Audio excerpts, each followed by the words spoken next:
Welcome back, everyone. So let me finish up the first chapter, which is like general representation theory, and then we'll start actually doing symmetric group stuff. Let me state this final theorem, which is Frobenius reciprocity.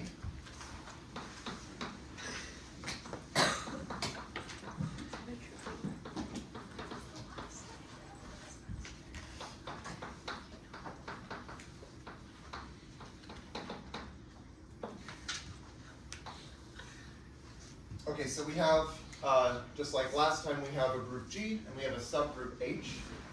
So H is a subgroup of G. And we have two characters. So let's say we have a character, so let say psi and chi be characters of H and G respectively. So psi is a character of H and chi is a character of G. Then, remember we had a way of, so we had this restriction that took representations of G and turned them into representations of H. We had this induction procedure that took representations of H and turn them into representations of G. And so then you can do that with characters, right? You can take, like psi is the character of a representation of H, so you can then induce that up to get a character of a representation of G, and then you can take chi and restrict it down to get a character of H. And there's a relationship between these, which is, so if you take psi and you induce it up from H to G, so now this is a character of a representation of G, and you take the inner product of this with chi, so this makes sense to do because now we're taking the inner product of two characters of G, then this is equal to what you would get if you took the inner product of psi with the restriction of chi from G down to H.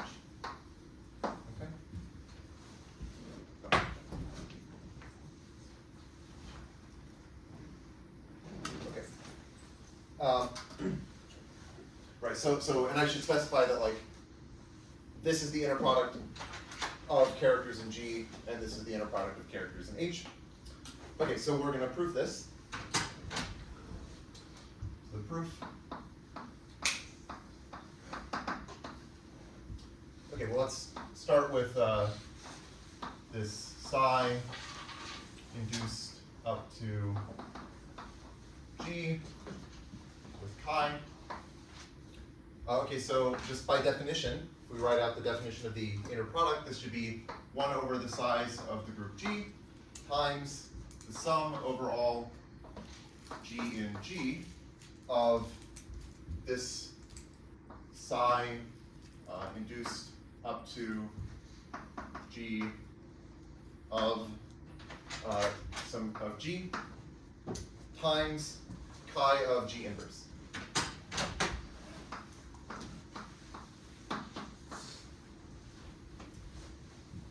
Okay, and now, okay, we're going to say this is equal to 1 over the size of G times the size of H, and sum over X in G, sum over G in G, of psi of X inverse GX, chi of G inverse. And so this is using this formula that I mentioned right at the last couple minutes of the last lecture, where we had this formula for this induced character, which is just like the sum over X in G of the psi of X inverse GX, and then you divide by the size of H.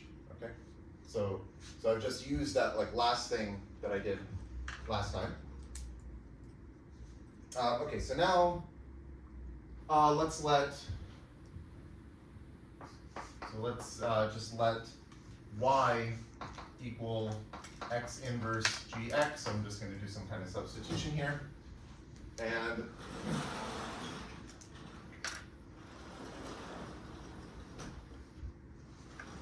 this will become, okay, so this is equal to 1 over the size of g times the size of h. And then we have sum over x in g, sum over y in g. So the point is that, like, if you fix x, then as little g ranges over g, then with this substitution, that's the same as letting y range over g. Okay, so I can write this sum, and then we're just going to say, okay, well, this is psi of y, and then chi of g inverse. Right. Oh, but we don't have.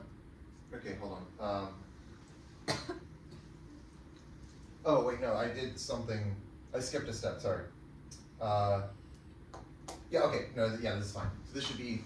I just want to rewrite g inverse in terms of this. So g inverse should be x y inverse x inverse. Right. Okay. So that's just because g is x y x inverse. Okay. So you get this.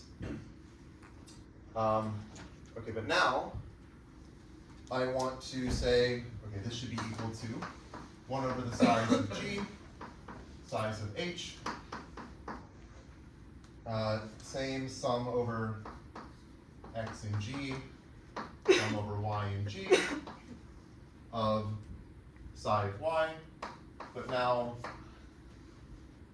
here, because chi is a character, it's constant on conjugacy classes. So this is just y inverse conjugated by x, but that, so chi of this conjugate of y inverse should be the same as chi of y inverse,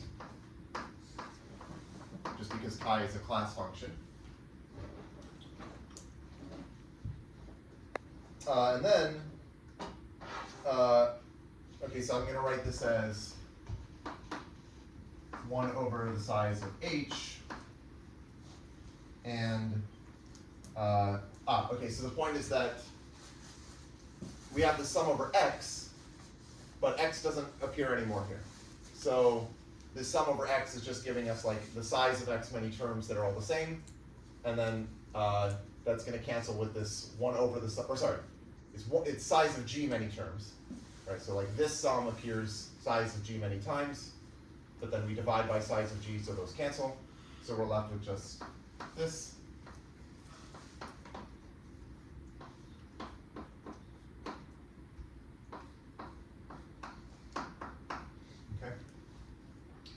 And then that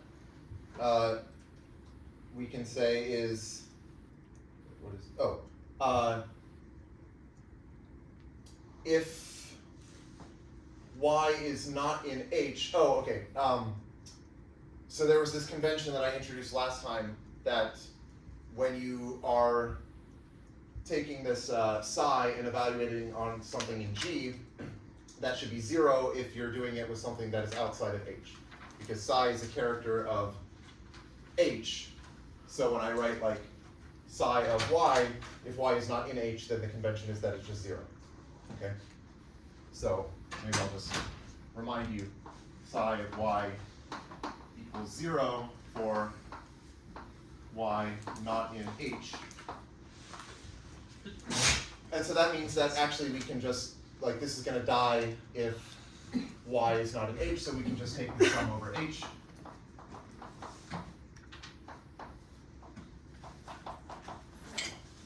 Of psi of y, chi of y inverse. And that's exactly this, because, well, the restriction is easy. Restricting the character from g down to h is just like literally restricting the function. So chi, I mean, we define chi as a function on g, but it's also the same as, like it takes the same values when you restrict it to h. So this is exactly the same as this thing.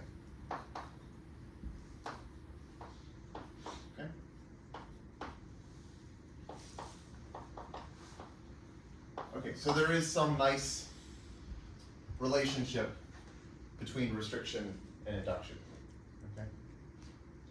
Okay. Which maybe is like some way of motivating why we had this sort of strange definition of induction.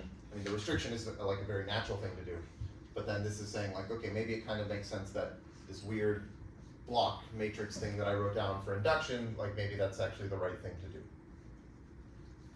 Any questions about this?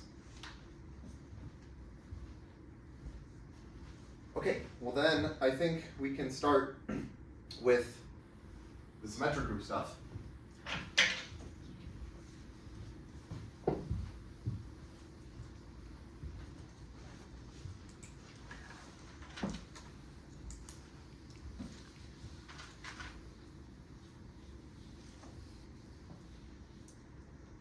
Okay,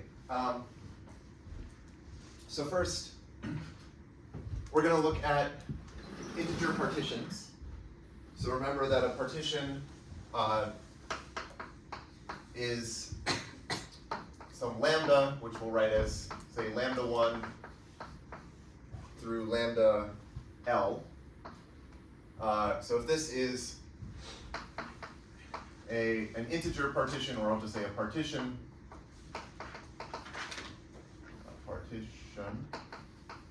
of n, we're going to write this symbol. So it's like lambda with this little, whatever that is, n.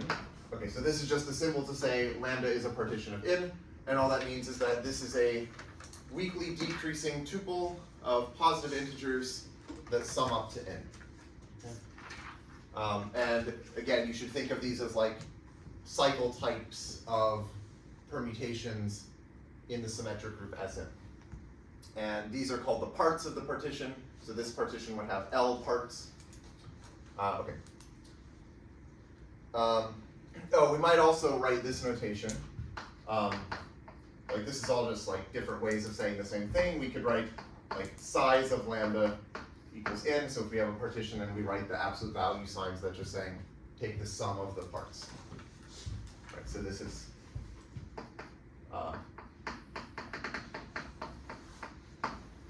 this is an L. Okay. So there are a couple graphical ways that we could represent a partition. One is something called the Farrer's diagram, which is like a bunch of dots.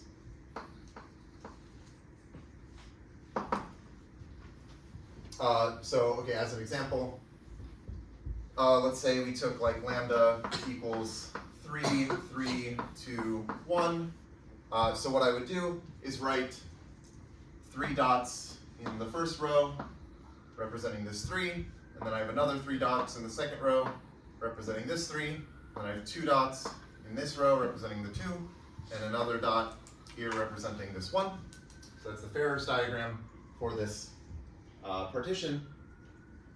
Another basically equivalent way of representing a partition is called the Young diagram, which is basically this, but you turn the dots into boxes. So this would be something like 3 boxes in the first row, 3 in the second, and then 2, and then 1. Okay, so it's basically the same thing. I was at a talk once and someone like drew one of these and was like, oh, this is like the Young diagram of the partition. And some person in the audience was like, that's a Farrer's diagram, not a Young diagram. And I was like, okay, like who cares? It's the same thing. But apparently someone was very offended that someone called it a Young diagram and not a Farrer's diagram. But okay, one reason these are nice is because at some point we're going to put like things in the boxes. We'll put like numbers in there, and then that'll be some additional stuff we can do with combinatorics of these tableaux where we're filling the boxes. But anyway, this is also perfectly fine. Okay. So let's consider if we have a partition, we can define a specific subgroup of the symmetric group called a Young subgroup. And maybe I can do this here.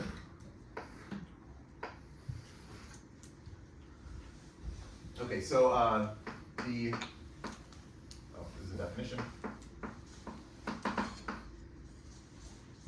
the young subgroup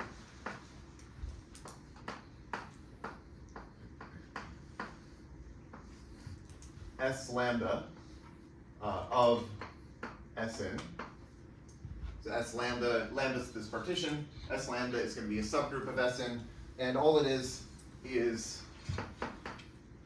a direct product of smaller symmetric groups sitting inside of Sn. So we're going to take, okay, I'll denote it like this. We take, so S lambda is S sub the set 1 to lambda 1. So what I mean by this is the group of permutations of the numbers from 1 to lambda 1, right? So it's, yeah, just all of the ways that you can permute these numbers. But then we're going to take the direct product with S sub lambda 1 plus 1, lambda 1 plus 2, all the way to lambda 1 plus lambda 2. So it's like we take the first lambda 1 numbers and we're allowed to permute those in some way. And then here we take the next lambda 2 numbers and we're allowed to permute those in some way. And then we keep doing this direct product until eventually S sub, okay, I guess it's going to be n minus lambda L plus 1 through n. Okay, let me do an example with this Young diagram. So this is a partition of the number 8. So for 3, 3, 2, 1, or sorry, no, wait, not 8, that's 9. Okay, so this is a partition of 9. The Young subgroup S sub 3, 3, 2, 1 would be S sub like 1, 2, 3 cross S sub 4, 5, 6 cross S sub 7, 8 cross S sub, okay, well, yeah, let me write, okay, it's this 9. And so the point is, this is the collection of permutations in the symmetric group S9 that only permute the numbers 1, 2, 3 among themselves, and then they only permute 4, 5, and 6 among themselves, and they can only permute 7 and 8 among themselves, and then they actually have to fix 9, so 9 can only stay put. Okay. So now what I want to do is I want to take the trivial representation of this subgroup, right? So this is S lambda is some subgroup, so it's a group, so it has a trivial representation, and I want to induce that up to a representation of the entire symmetric group Sn. So this will be a way of constructing some representation of Sn. Oh, I should say, what we're going to be aiming for here is to try to construct all of the irreducible representations of Sn, right? Because we've seen that, like, we want to understand essentially all of the representations of Sn, but we know that we can decompose any representation into a direct sum of irreducible representations, so let's try to understand the irreducible representations. And, okay, so these are not actually going to be the irreducible representations, but they're going to be a step toward constructing the irreducible representations.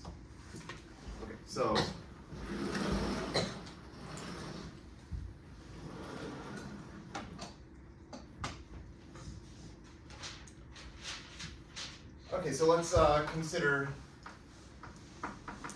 I'll write it like this, like a 1 induced up from S lambda to S in. So here 1, this is like the trivial representation of S lambda, and I'm inducing up to a representation of Sn. Okay, so what I want to do is, if you remember how I was constructing, like when we do the induction, I wanted to have a complete list, which I was calling like T1 through Tk or something like that. Those were like the coset representatives of the subgroup. So we want to pick a list of coset representatives of S lambda. So let's say let pi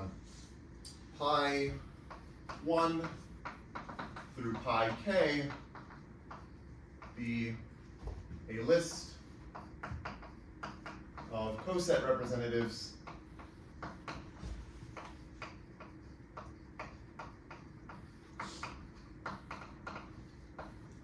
of S lambda.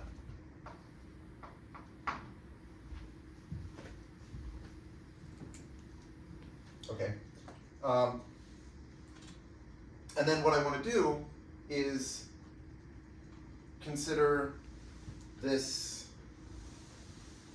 Well, okay. So this induced representation is basically going to be the permutation representation on the cosets that we get.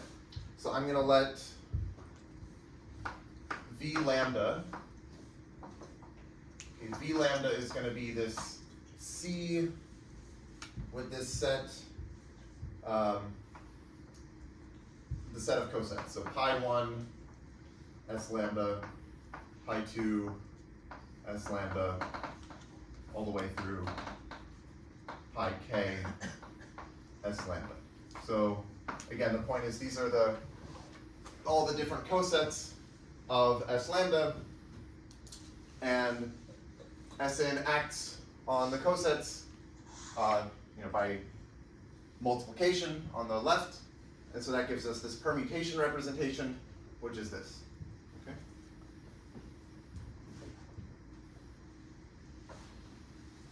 Okay. I'm going to come back to this, but I want to define some combinatorial things. So let's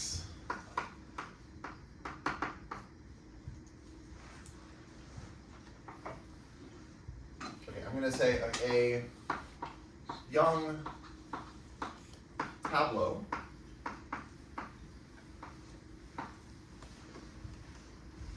of shape lambda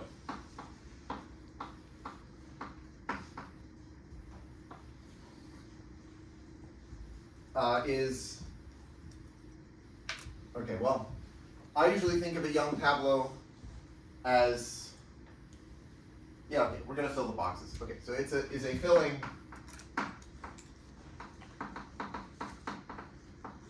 of the boxes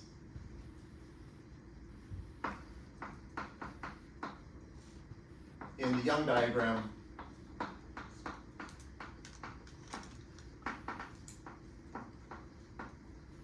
of lambda with the numbers from 1 to n.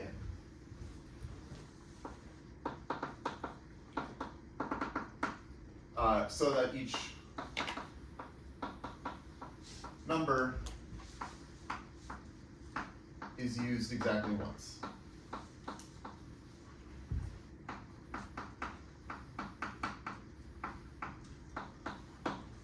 So it's a bijective filling of the boxes with the numbers 1 through n.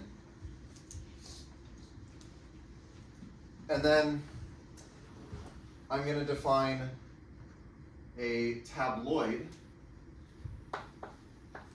to be an equivalence class of Tableau, which is where the equivalence relation is if the rows contain the same numbers. So okay, let T1 and T2 be two Young tableau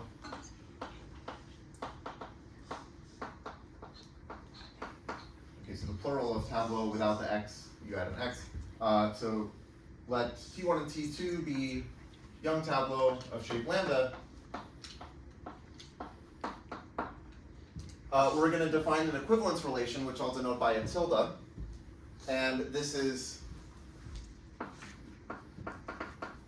so T1 is equivalent to T2 if each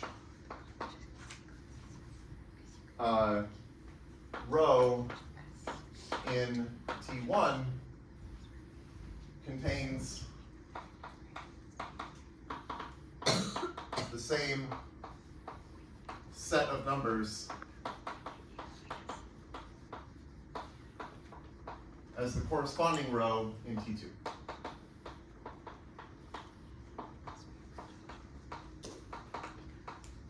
But possibly in different orders. So in other words, this means that you can obtain T2 from T1 by permuting the numbers within rows. So you're not allowed to move numbers between different rows. Okay. And then a tabloid is an equivalence class for this equivalence relation. Yeah, so okay, a tabloid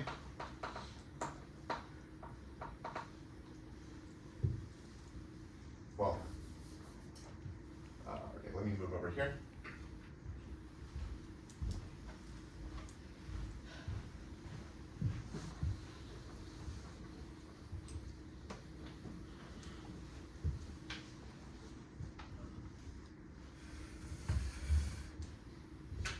So I'll say the tabloid of T is, well, which I'll denote by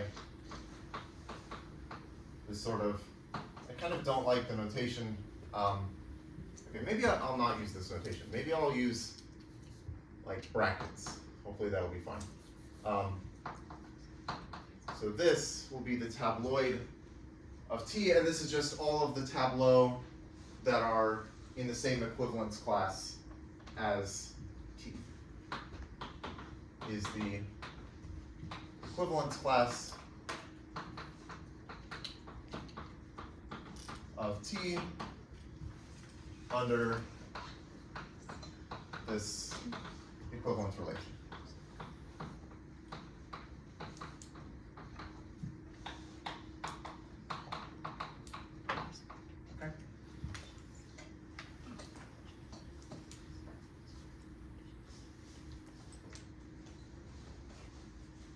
So, okay, as an example, okay, this will just be a very simple example.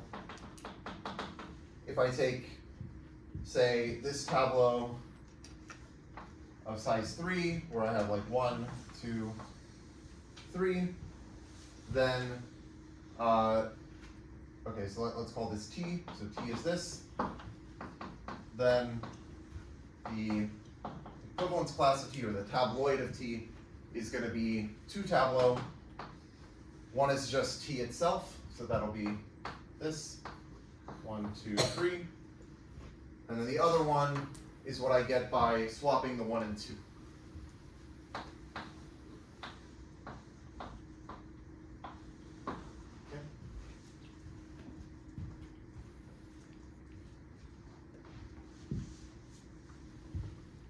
Okay, so one sort of basic enumerative fact is that, well, okay, I can define,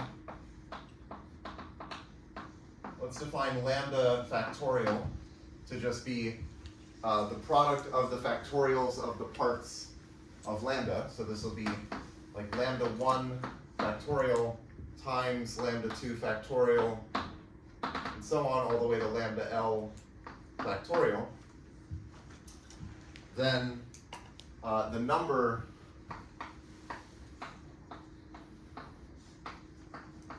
of tabloids of shape lambda is what's n factorial divided by lambda factorial. And this is because, well, there are n factorial young tableaux, right? Because I'm just filling the boxes with the numbers 1 through n just in some bijective way. So like there are n factorial ways of doing that. And then here I'm just saying, well, when you actually just consider tabloids, you have to divide by the number of ways of permuting the first row, which is lambda 1 factorial. Then you have to divide by the number of ways of permuting the second row, which is lambda 2 factorial, and so on.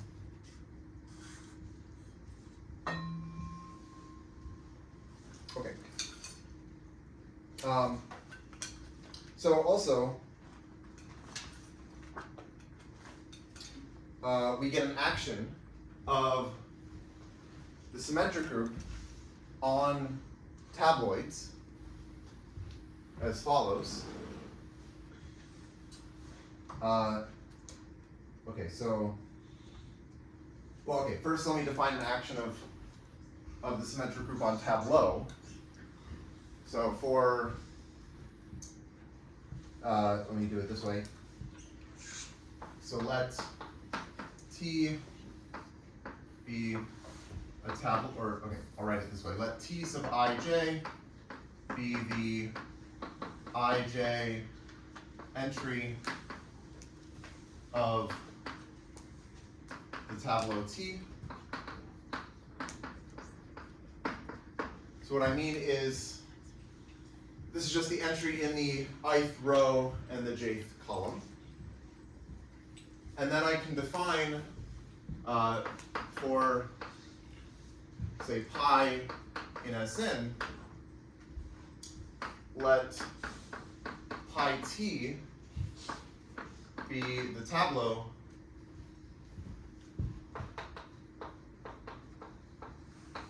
given by, well, I just want pi t, okay, so this is supposed to be some tableau of shape lambda, and I want the ij entry of this to be what I get by applying pi to the ij entry of t. So that, I mean, it's sort of the obvious thing, like I just have a bunch of numbers sitting inside of these boxes, and the symmetric group acts on the numbers from 1 to n, just like by permuting them. And so here I'm just saying apply pi to those numbers and permute them in the way that pi permutes numbers.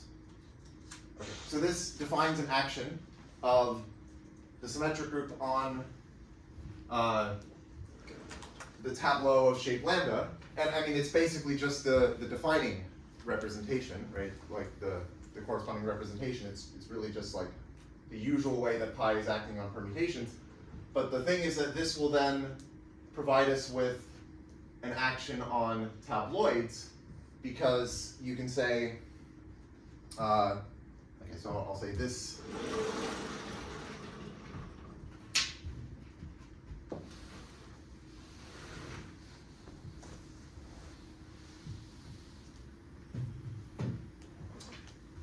So this induces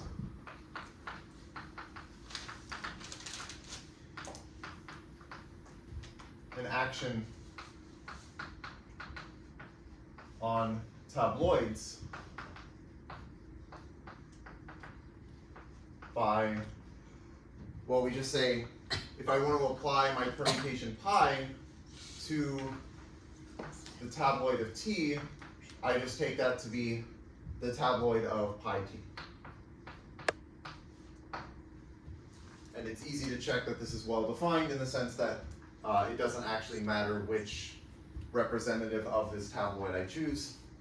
They're all going to give you the same tabloid over here. Okay?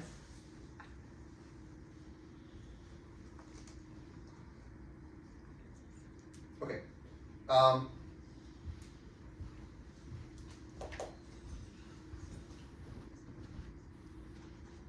So let's see. Oh, okay. Maybe I can stay over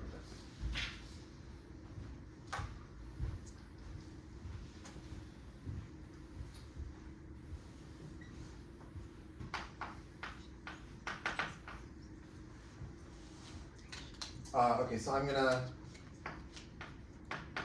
let m lambda be the permutation representation of pi on the set of tabloids.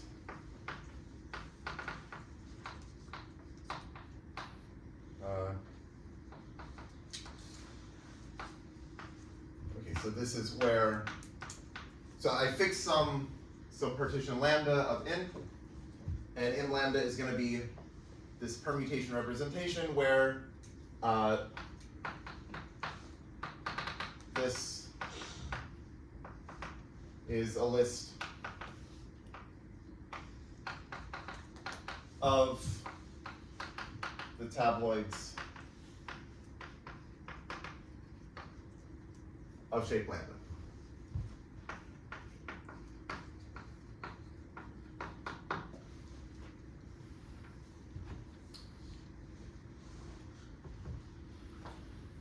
So again, the point is we have an action of the symmetric group on the set of tabloids, and whenever we have an action of a group on a set, we get a corresponding permutation representation, and in this case it's this.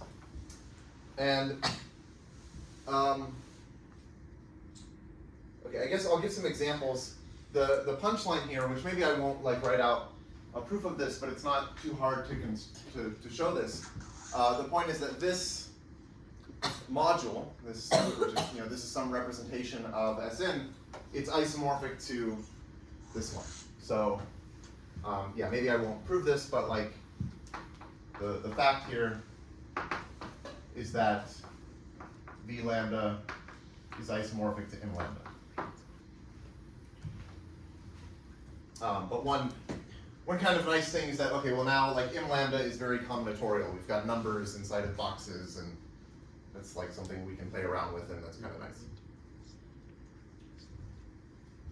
Okay, let me do a few examples.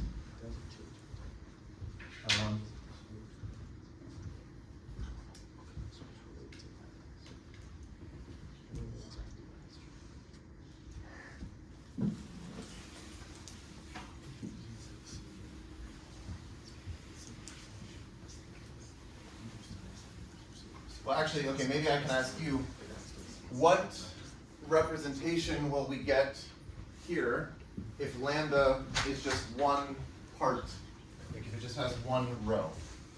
So if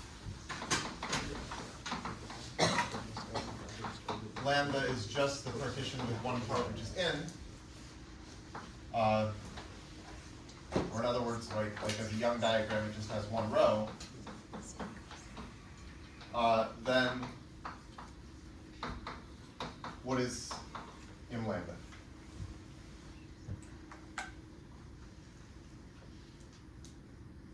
Anyone?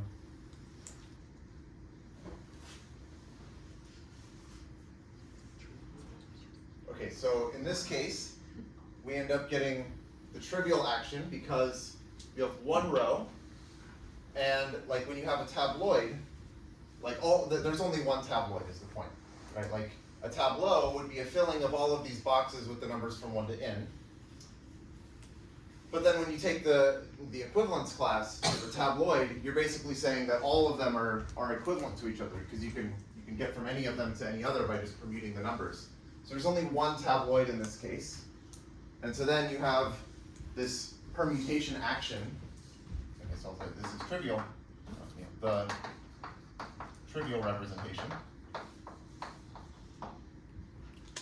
Just because there's only one tabloid, so you have the action of your group on a one element set, which doesn't do anything, and then the corresponding permutation representation is just the trivial representation.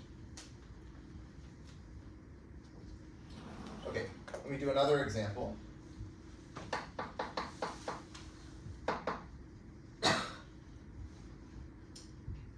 Okay, so if lambda is, okay, so I'll write this as like 1 to the n, but what I mean by that is it's in parts of size 1, so as a, okay, maybe I'll, yeah, it's like this. So as a Young diagram, it's just one column. Okay, so what do you think this one will give us? In this case,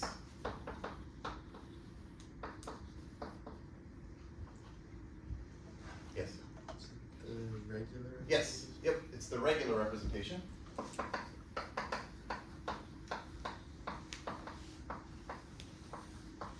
And this is basically because, like, tabloids in this case are the same as tableau, which are the same as permutations, right? Because if you're saying, well, I'm gonna say that any two tableaux are the same if you can permute the rows. Well, there are no rows really that you can permute here, so you can't actually do any, like the equivalence relation there is not actually doing anything. So really, in this case, the tabloids are the same as the tableau, which are the same as permutations. So now you just have this action of Sn on permutations, and that's the regular representation.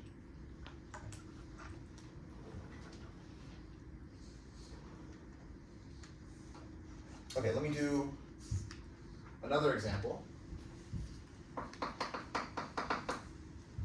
So if lambda is n minus 1 and 1, so as a Young diagram, that would be like a row of size n minus 1, and then a single box here.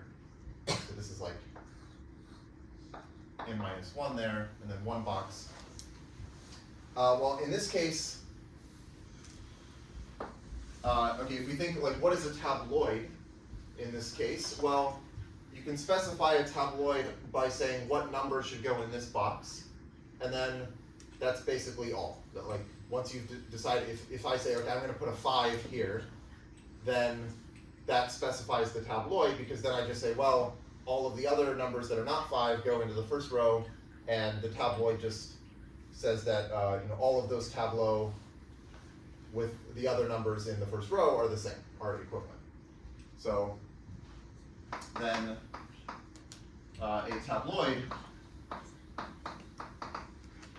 is uniquely determined by the number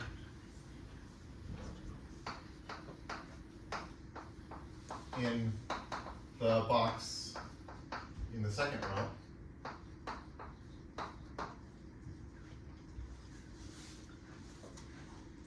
And if you think about what this representation is doing, okay, so what this is saying is that you now have in Tableau, one for each integer from 1 to n, right? So you can imagine like, okay, maybe, or sorry, in tabloids, right? So maybe you can say like T1 is the tabloid consisting of all things where you've got like the 1 in this box and stuff there.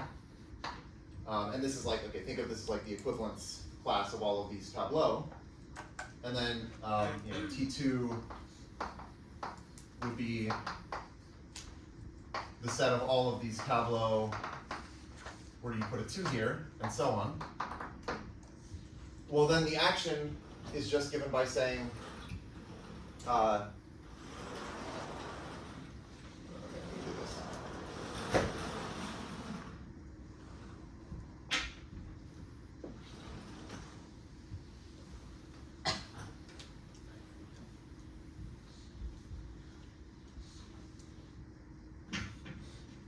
okay, then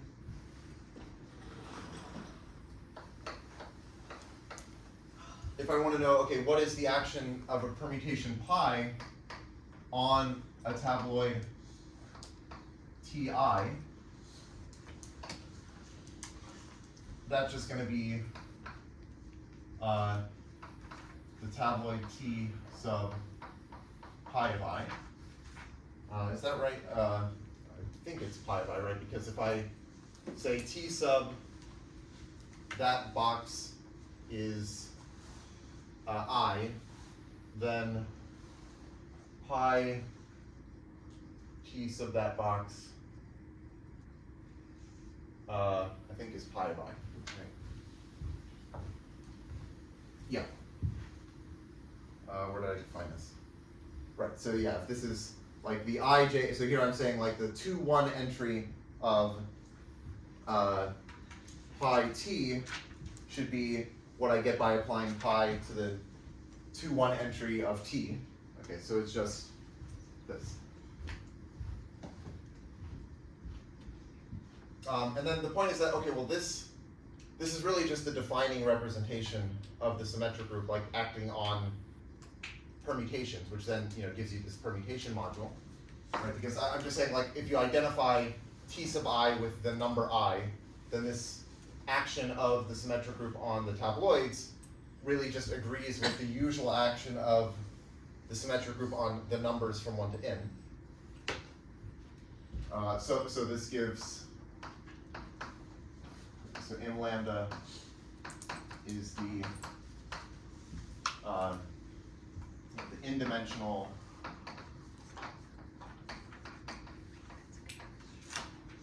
defining representation of that city. Okay?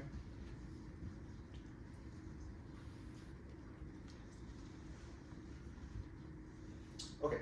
I'm going to make a definition here. So in general, okay, so this definition is for any group representation, not necessarily the symmetric group, but a G module,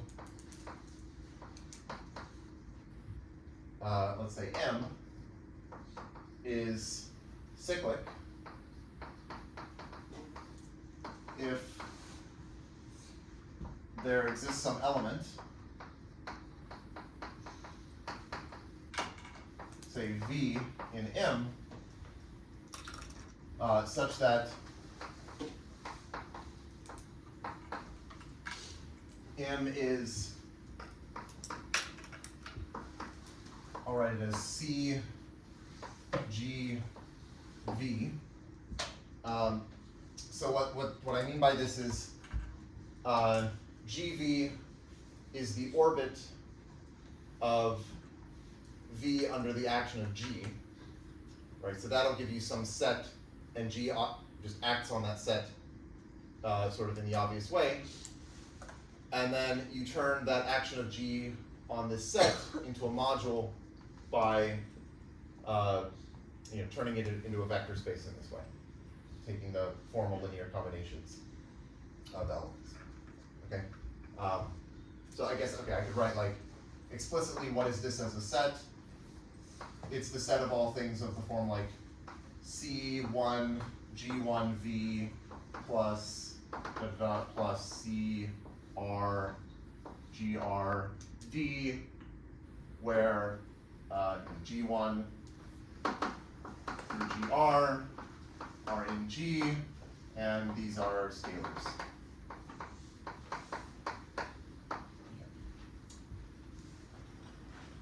And in this case, okay, so if we have a G module and it's cyclic, and we have this vector V, then we say that the module is generated by V. So in this case, say M is generated by V.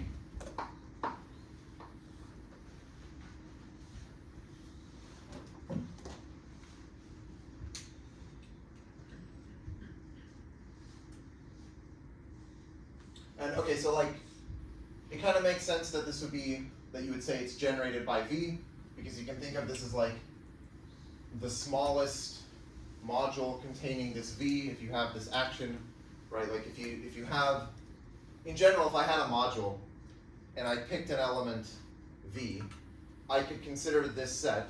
I could say, okay, like what are all the things that I can get by applying the action of G to V and then taking linear combinations, and that would be like the smallest module contained in the module that I started with, and that also contains V.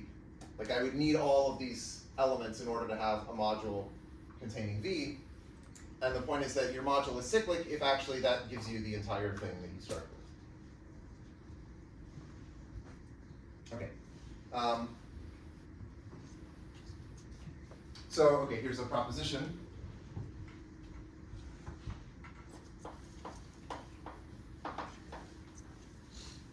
So if we have any partition lambda of n, then this module m lambda that we've been talking about is cyclic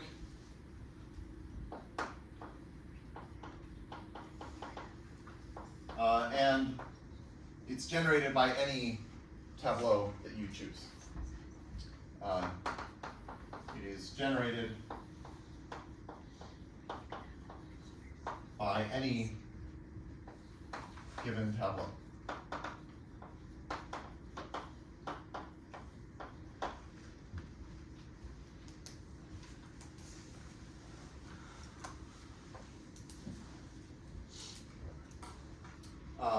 Also, okay, so I should just add this. The dimension of M lambda is the number of tabloids, or sorry, I should say, okay, not any tabloid. Right, because the elements are tabloids. And the dimension is the number of tabloids, which is, as we saw, in factorial divided by lambda factorial. Okay, so maybe I won't go through a proof, but I think it's not hard. I mean, it basically follows, like the fact that it's cyclic, that sort of just follows from the way we defined it, and just you know, how the action on the tabloids works. Basically because you can get from any tabloid to any other tabloid by applying some permutation. Yeah, and then, okay, so then this is also the dimension. Okay. Where should I write it? Okay. Let's see. So what I want to do, okay, so kind of where we're headed, maybe philosophically, is that we want to construct the irreducible representations of Sn. And we're going to do that using these M lambdas. These are not in general going to be irreducible, but what we're going to do is find a particular lambda so that this is irreducible. And then we're going to say, okay, now let's go to the next lambda. So we'll have like a first lambda where this is irreducible, and then we go to the next one.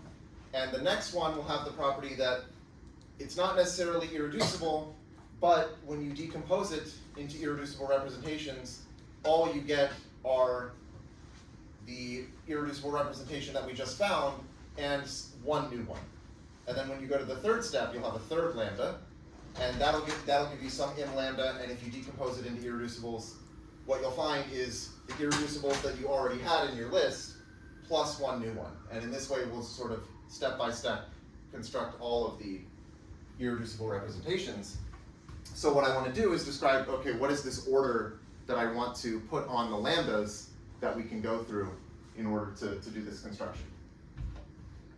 And that's actually going to come from a partial order. So let me say a few things about just partial orders in general.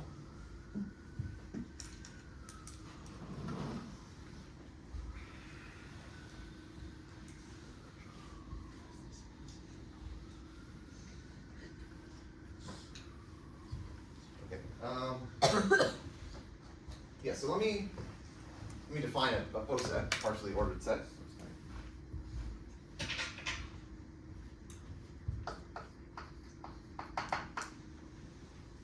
Okay, so let's say we have a set. So let P be a set. Then we can define a partial order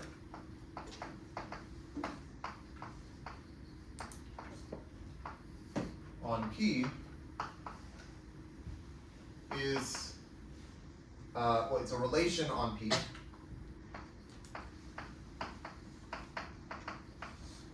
Which I'll denote by less than or equal to. And it has to satisfy three conditions. So the first condition is that for any element in this set, it has to be less than or equal to itself. So x is less than or equal to x for all x in P. And this is called the reflexive condition, or reflexivity.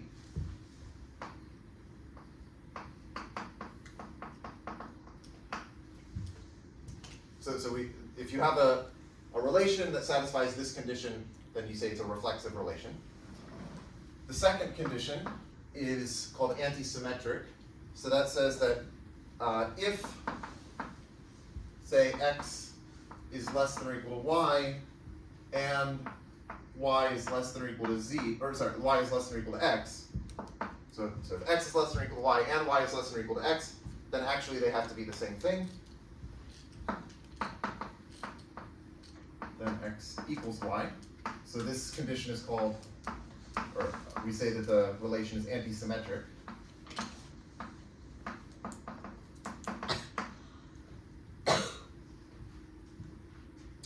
And then finally, the third is transitive. So transitive says that if x is less than or equal to y, and y is less than or equal to z, then x is less than or equal to z.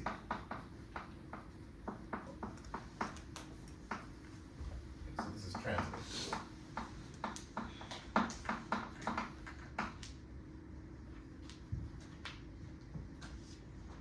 Okay.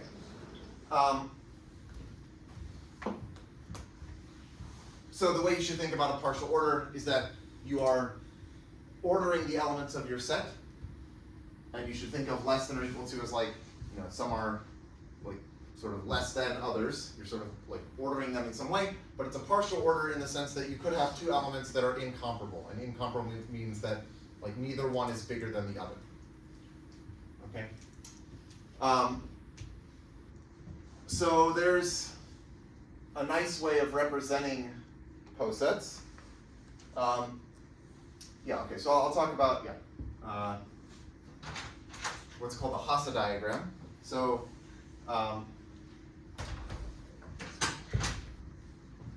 the Hasse diagram, okay, sorry, I need one other definition.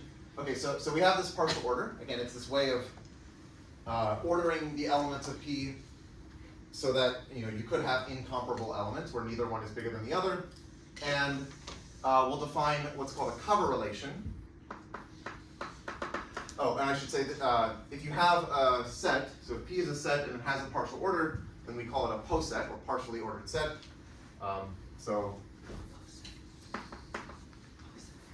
Call P comma less than or equal to a partially ordered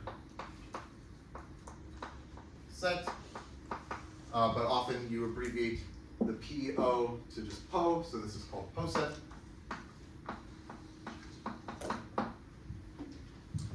And it's typical to not write like the whole ordered pair here. Oftentimes you'll just write like let P be a poset, and it's understood that there's some order relation in the background. It's kind of like in group theory where like if you think what is the actual definition of a group? Well, a group is a pair consisting of a set G together with some binary operation, like a dot or something. And so when you first learn about groups, you say, oh, okay, a group is an ordered pair with a set and a binary operation. But like every time you talk about a group, you just say let G be a group. So you only talk about the set. It's the same thing here. You just say let P be a poset. Okay. So let's say I have a poset. Then, okay, so let P be a poset for, if I have two elements x and y in P, we say x is covered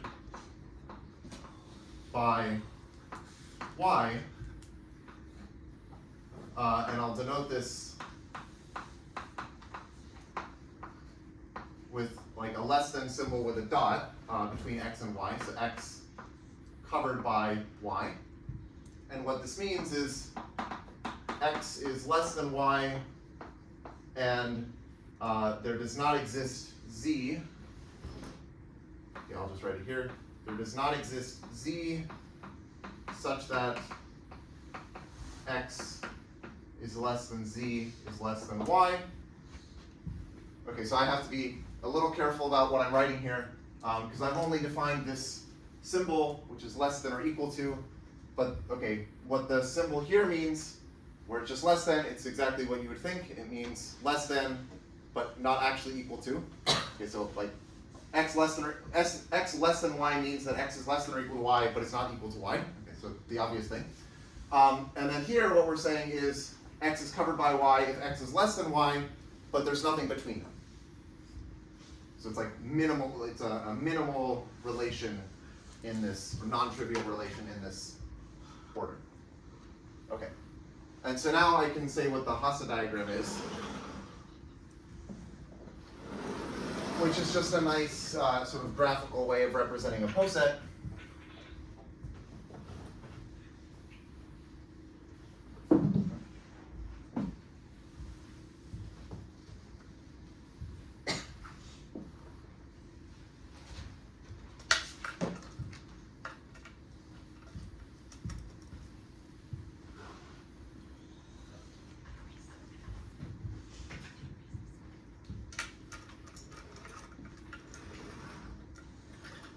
Okay, so the Hasse diagram of my poset P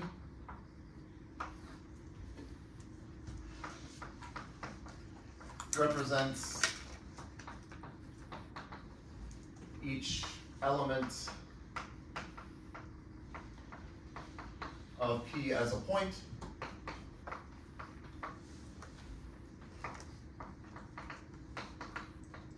And represents each cover relation,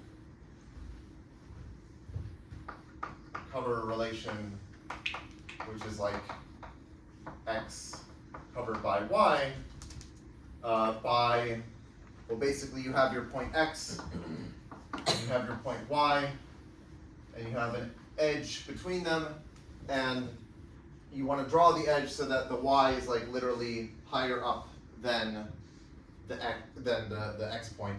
And so being higher up, like in the picture, corresponds to being greater than in the poset. Okay, let me do an example. So this is like one of the simplest examples of a poset, which is not, oh, okay, let me do two examples. So the first example is a chain, which is also called a total order. And this is just when any two elements are actually comparable. So a chain is a poset P such that for all X and Y in P, either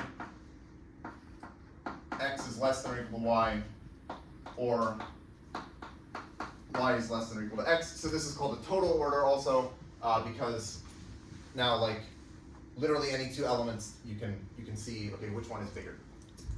And the Hasse diagram of this, let's say I had a finite chain, it would just look something like this. So okay, this is a chain with 5 elements where, okay, this is like the smallest, and then there's this one, this one, this one, and then this one is the biggest.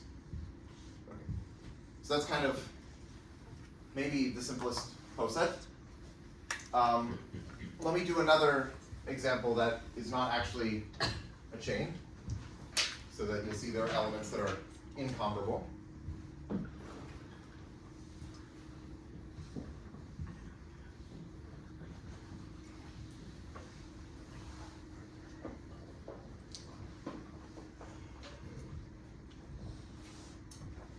So this will be the Boolean lattice. So the Boolean lattice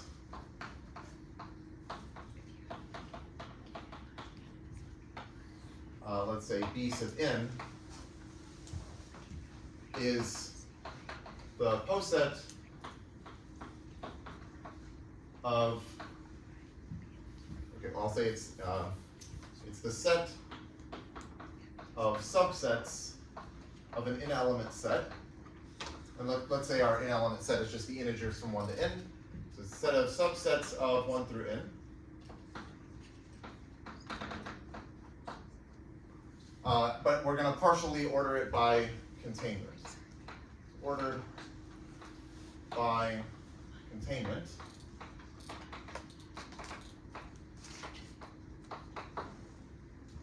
Okay, so let me do an example. Let me draw the Hasse diagram for the Boolean lattice B3. Okay, so we're going to take B3 and draw a Hasse diagram. So what I want to do is look at all of the subsets of the set of integers 1, 2, and 3. So there should be 8 of these. Right, in general, it's going to be 2 to the n. And so down at the bottom, we're going to have the empty set. And the empty set is, let me move it over. So the empty set is contained in all of the other sets, so it'll be down at the bottom. But then I'm also going to have the singleton set 1, and the singleton set 2, and the singleton set 3. Let me move this down.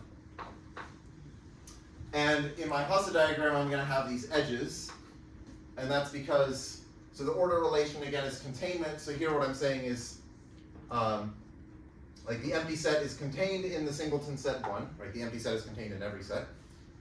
And there's nothing between them, right? There's no subset that's like between them in the containment relation. And similarly for the singleton set 2 and the singleton set 3. Okay, but then we also have the 2-element set 1, 2, and this contains the singleton set 1 and the singleton set 2, but it does not contain the singleton set 3, so I don't have an edge there. We also have 1 and 3, and this contains the singleton set 1 and it contains the singleton set 3. And then finally we have 2, 3, which contains the singleton sets 2 and 3. And then at the top we have just the whole set 1, 2, 3, which contains all of these sets. So this is the Hasse diagram, like I'm thinking of, okay, this is like a point here, this is a point here, and so on. Okay. Okay. Right, so that's the Boolean lattice. Let's see if there's anything else I want to say about cosets. Yeah, so okay, I actually taught a whole class like a few semesters ago all about posets. I like posets. They're like interesting combinatorial objects, and you can study structural questions about partially ordered sets. One of the things that I think is cool to do with them is you can have like some set of combinatorial objects. So you might have like subsets of a set, or you might have Young diagrams or permutations, or like whatever your favorite. Do you have a question? Oh yes. Sorry. Do they all generalize like Bn becomes like a hypercube? Yes. Yeah. So yes, it will. You're right. So you can see the picture like looks geometrically like a cube. Okay. So actually that maybe I can tie that into a different thing that I could say. Yes. In general, Bn will be like you can obtain the Hasse diagram by taking an n-dimensional cube, like this hypercube, and like orienting the edges in a specific way so that like here you're orienting the edges going up, and that will create the Hasse diagram of the Boolean lattice. Yeah. So actually, okay, one thing that people like to do is, okay, so a first thing that people like to do is they like to put partial orders on sets of combinatorial objects, right? So here we have subsets of an element set, or you could have permutations, or you could have like whatever your favorite objects are. And okay, as a set, that's like nice. You have, okay, we have some set. And you could ask maybe some like enumerative questions about it. You could say, okay, we have permutations, and we could ask like, okay, how many permutations are there? Okay, well, in factorial. But then maybe you have like a set of permutations, satisfying some conditions. And you can ask enumerative questions like how many are there. But then like if you put some interesting partial order on it, well, now you open up a bunch of other structural questions that you can ask about this set, because now you have this additional structure. So you can ask about like what's called a maximal chain, right? So a maximal chain is like a chain sitting inside of your poset that's sort of maximal in some sense. So this poset has 6 maximal chains. In general, the number of maximal chains of the Boolean lattice Bn is in factorial. So that's kind of nice, like, okay, you can say, okay, how many maximal chains does my poset have? There are tons of things you can do with posets, and I think it's nice because, you can take your combinatorics and like upgrade it to some richer structure. So tying in with what you were saying, another thing people like to do is say, okay, I have some poset, maybe it's made out of some combinatorial objects that I care about for some reason, and you might say, I wonder if I can construct some polytope, so some like geometric object, and orient the edges of this polytope so that I obtain the Hasse diagram of my poset. And so there are a lot of papers that actually try to do this with interesting types of posets, trying to realize them in some geometric way as orientations of polytopes. So yeah, anyway, I like polytopes. There are a lot of things you can do with them. I like posets and polytopes.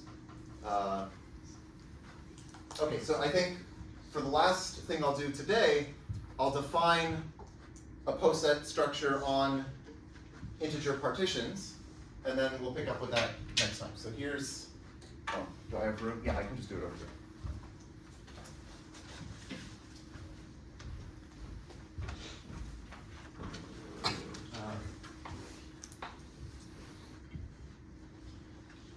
Okay, so let's say we have two different, so we're going to look at all of the partitions of n. So suppose, say lambda 1, okay, I'll say lambda is lambda 1 through lambda L, and this will be a partition of n. And let's say we have another partition, mu, which is mu1 through mu m. This is also a partition of n. Then we'll say that lambda dominates mu, and we'll denote this by, I guess, mu, and then this sort of triangle less than symbol. Okay, so this will be our partial order symbol. This is if we have, well, basically, okay, we want lambda 1, or sorry, okay, we want mu1 to be less than or equal to lambda 1, and this is just like less than or equal to as numbers, right? These are just numbers.